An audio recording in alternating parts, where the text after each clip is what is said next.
Vítám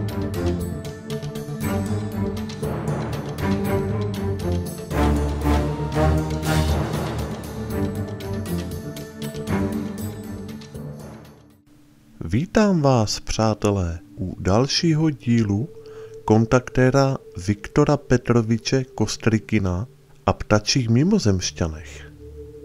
Viktor Kostrikin je jedním z nejznámějších a prověřených kontaktérů UFO. Jeho kontakty potvrzuje mnoho předních výzkumných pracovníků, ufologů v Rusku i na celém světě. Viktor říká: představil jsem se sám. Řekl jsem, že jsem Kavkazan od Donu a patřím k původním obyvatelům. V zápětí jsem dostal odpověď, že na Kavkaze jsou jen 4 původní národnosti a že ostatní jsou přistěhovalci nebo smíšené rasy. Všechny je vyjmenovali. Použili jejich původní jména a připomněli mi etnikum Svanové, kteří se sami označují za původní. Znali i polohu každé skupiny. Já sám jsem to neznal. Silný dojem na mě udělal jejich jedinečný vzhled a ladnost pohybu, jakási přirozenost a účelnost, vzbuzující důvěru. Při rozhovoru s člověkem používali zřejmě telepatii, protože jsem slyšel jejich řeč uvnitř své hlavy. Zkoušel jsem si dlaněmi a prsty zakrývat obě uši a kroutit hlavou všemi směry. Slyšel jsem je však stále.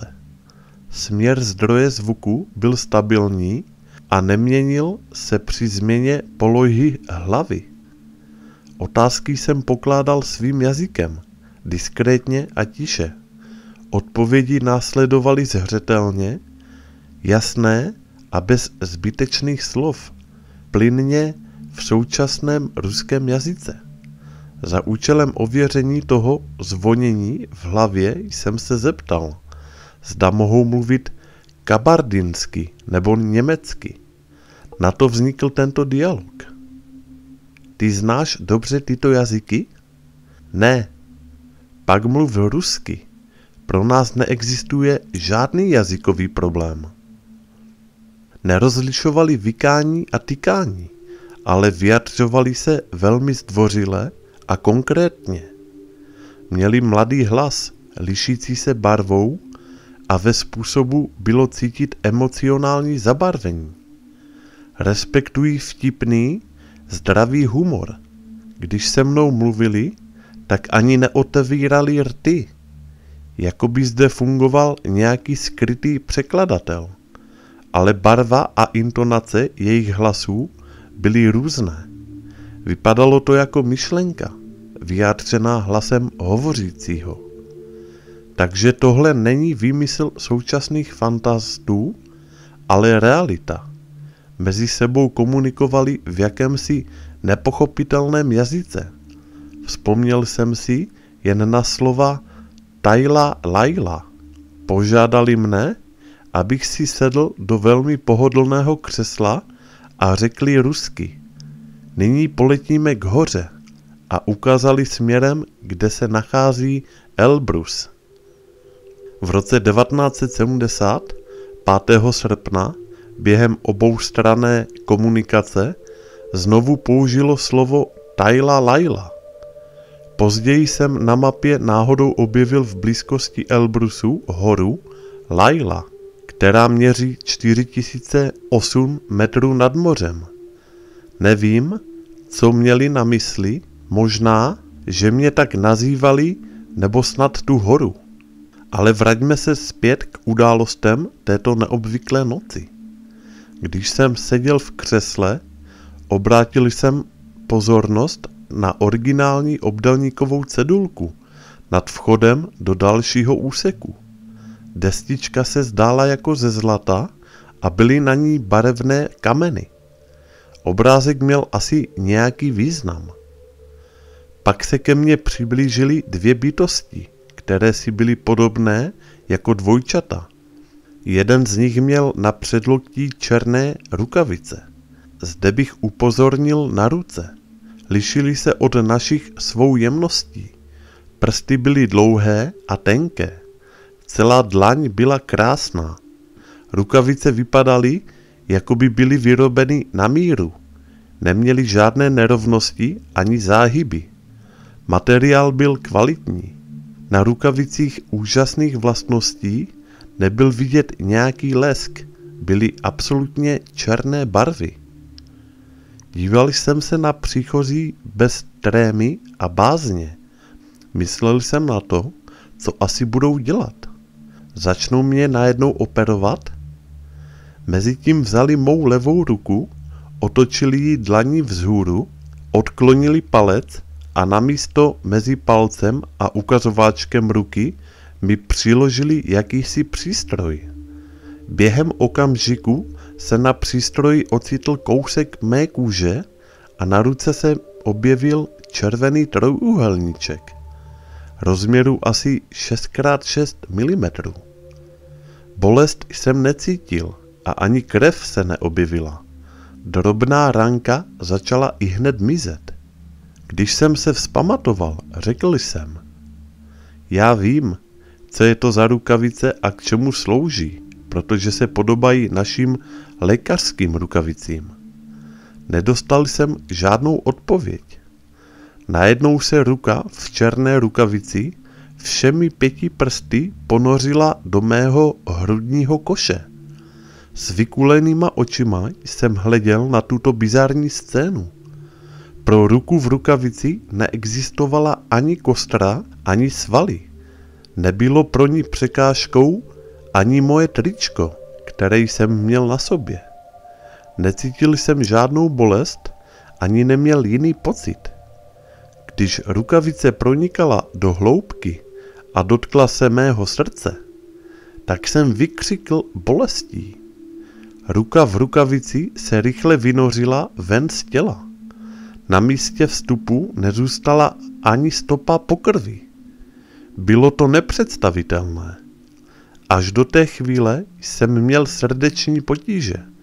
Oni však okamžitě našli vadu a opravili ji. Mohou dělat vnitřní operace bez krve. Jak vysvětlit takové změny, jsem se už nebál zjistit a zeptal se, na co potřebovali moji kůži.